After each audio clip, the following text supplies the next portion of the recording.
ಇವ್ರ ಹೆಸರು ಬರೆಯಕ್ಕೆ ಬರಲ್ಲ, ಅವ್ರ ಹೆಸರು ಬರೆಯಕ್ಕೆ ಬರಲ್ಲ. ಅದನ್ನು ಸರಿ ಮಾಡ್ಬೇಕು. ನಾವು ಅದನ್ನು ಚೇಂಜ್ ಮಾಡಬೇಕಾಗತ್ತೆ. ಅವರೇ ಸ್ವಇಚ್ಛೆಯಿಂದ ನನಗೆ ಅಕ್ಷರ ಬರೋದಿಲ್ಲ ಸರ್, ನೀವು ಇನ್ನೊಬ್ಬರು ಮಾಡಿ, ನಾನು ಸಹಾಯ ಮಾಡ್ತೀನಿ ಅಂತೇಳಿ ಇವೆಲ್ಲವನ್ನು ಮಾಡದೇ ಇದ್ರೆ 30ನೇ ತಾರೀಕು you are going to lose the vote. ಈ ಫಸ್ಟ್ ಮೊದಲನೇದು ಹೊಡೆತ ಬೀಳೋದೇ ಗ್ರಾಮ ಪಂಚಾಯತಿಗೆ, ಜಿಲ್ಲಾ ಪಂಚಾಯತಿಗೆ, ತಾಲೂಕ್ ಪಂಚಾಯತಿಗೆ. ಮೊದಲನೇ ಈ ಫಸ್ಟ್ ಬರೋದು ಅದೇ ಚುನಾವಣೆ, ನಮ್ಮದಲ್ಲ. ನಮ್ಗಳೆಲ್ಲ ಇನ್ನು 28, 29 ಏನೇನೋ ಆಗುತ್ತೆ, ಅದು ಕತೆ ಕೈ ಬಿಟ್ಬಿಡಿ. ಈಗ ಬರ್ತಕ್ಕಂಥದ್ದು ಇಮ್ಮಿಡಿಯೇಟ್ ಆಗಿ ನಗರಸಭೆ ಚುನಾವಣೆ ಬರುತ್ತೆ, ಟೌನ್ ಪಂಚಾಯತಿ ಬರುತ್ತೆ. ಅವೆಲ್ಲವೂ ಅವಧಿ ಮುಗಿದು ಹೋಗಿದಾವೆ.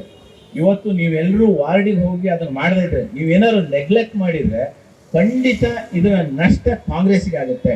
ಯಾತಕ್ಕಾಗತ್ತೆ ಅಂದ್ರೆ, ನೀವು 30 ದಿನ ಟೈಮ್ ಇದೆ, ಅಪೀಲ್ ಹಾಕ್ಬೋದು ಅಂದ್ರೆ, ಅಪೀಲ್ ಹಾಕದವ್ರದ್ದು 21 ಲಕ್ಷ ಜನರದ್ದು ಇವತ್ತು ವೋಟಲ್ಲಿ ಹೆಸರಿಲ್ಲ.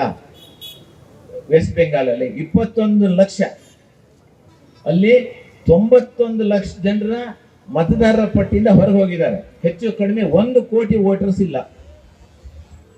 ಇವ್ರು ಹುಡುಕ್ ತೆಗೆದ್ರು, ನುಸುಳಿಕೋರರು 6 ಜನ ಸಿಕ್ಕಿಲ್ಲ. ಇವ್ರು ಮುಟ್ಟಾಳ್ತನಕ್ಕೆ 6 ಜನ ಸಿಕ್ಕಿಲ್ಲ. ಇದನ್ನೆಲ್ಲ ನೀವು ಅರ್ಥ ಮಾಡ್ಕೊಳ್ದೇ ಇದ್ರೆ ಖಂಡಿತವಾಗೂ ಈ ದೇಶಕ್ಕೆ ತೊಂದರೆ ಇದೆ. ಇದ್ರೊಳಗೆ ಕಾಂಗ್ರೆಸ್ ಪಾರ್ಟಿದು ಮಾತ್ರ ಅಲ್ಲ, ಮಾಧ್ಯಮದವ್ರು ನೀವು ಅದನ್ನೇ ಕೆಲಸ ಮಾಡಬೇಕು. ನೀವು ಕೂಡ ಅದೇ ಕೆಲಸ ಮಾಡಬೇಕಾಗುತ್ತೆ. ಯಾಕೆಂದ್ರೆ ನಿಮಗೂ ವೋಟಿಂಗ್ ಹಕ್ಕಿದೆಯಲ್ಲ. It is also duty of the ಈ ದೇಶದ ಪ್ರತಿಯೊಬ್ಬ ನಾಗರಿಕನ ಕರ್ತವ್ಯ. ಜನರನ್ನ ಜಾಗೃತಗೊಳಿಸ್ತಕ್ಕಂಥದ್ದು ಒಂದು ಕಾಂಗ್ರೆಸ್ ಪಾರ್ಟಿಗೆ, ಬಿಜೆಪಿಗೆ ಅನ್ನೋದೇನಿಲ್ಲ. ಬಿಜೆಪಿಗೆ ಯಾಕಿಲ್ಲ ಅಂದ್ರೆ ಅವ್ರಿಗೆ ಗೊತ್ತಿದೆ, ಅವ್ರ ಉದ್ದೇಶಪೂರ್ವಕವಾಗಿ ತಂದಿರೋದು. ಯಾಕೆ ಅಂತ ಹೇಳಿದ್ರೆ, ಅಲ್ಪಸಂಖ್ಯಾತರು, ದಲಿತರು ಹೊರಗೆ ಹೋಗಿಬಿಟ್ರೆ ನಾವು ಚುನಾವಣೆಯಲ್ಲಿ ಗೆಲ್ತೀವಿ ಅಂತಕ್ಕಂಥದ್ದು ಅದನ್ನು ಗೆದ್ದು ತೋರಿಸಿದ್ದಾರೆ.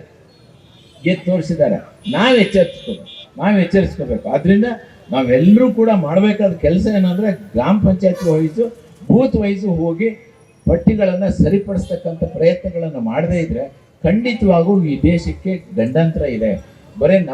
ಬರೇ ಅಸೆಂಬ್ಲಿ ಚುನಾವಣೆಗೆ ಮಾತ್ರ ಅಂತ ನೀವು ಯೋಚನೆ ಮಾಡ್ಕೊಂಡು ಹೋಗ್ಬೇಡಿ. ಅಸಲಿ ಕ್ಷೇತ್ರದಲ್ಲಿ ಓಡಾಡೋ ಕೆಲಸ ಮಾಡಿ ಅಂತ, ಕ್ಷೇತ್ರದಲ್ಲಿ ಜನಾಂದೋಲನ ಜಾಗೃತಗೊಳಿಸ್ತಕ್ಕಂಥ ಮಾಡಿ.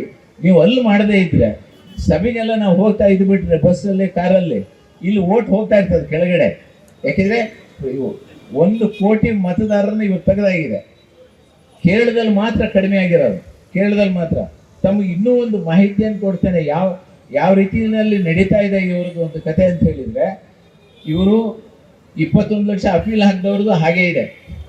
ಈ ದೇಶದಲ್ಲಿ ನಾವೆಲ್ಲರೂ ನಂಬಿರ್ತಕ್ಕಂಥ ನ್ಯಾಯಾಲಯಗಳು ಕೂಡ ನಮ್ಮ ದುರದೃಷ್ಟವೋ ಕೊಡೋ ಇದನ್ನ ಸರಿ ಅಂತ ಒಪ್ಕೊಂಡಿದೆ. ನೀವು ಅದನ್ನು ಯೋಚನೆ ಮಾಡಬೇಕು. ನಾವು ಯಾವ್ದನ್ನ ಹಗ್ಗ ಅಂತ ನಂಬಿದೀವಿ, ಅದು ಕೂಡ ಹಾವಾಗ ಪರಿಸ್ಥಿತಿಯಲ್ಲಿ ನಾವು ಕಾಣ್ತಾ ಇದ್ದೇವೆ. ನಮ್ಮವ್ರಿಗೆ ಗೊತ್ತಿರಬೇಕು. ಇವತ್ತು 4 ಜನ SIR ಕಮಿಟಿನಲ್ಲಿ ಈ ದೇಶದ ಚುನಾವಣಾ ಆಯೋಗದ ಅಧ್ಯಕ್ಷರನ್ನ ನೇಮಕ ಮಾಡೋದಕ್ಕೆ 4 ಜನರಿಗೆ ಈ ದೇಶದ ಸಂವಿಧಾನ ಅವಕಾಶ ಕೊಟ್ಟಿರ್ತಕ್ಕಂಥದ್ದು. 1ನೇದು ಪ್ರೈಮ್ ಮಿನಿಸ್ಟರ್, 2ನೇದು ಹೋಮ್ ಮಿನಿಸ್ಟರ್.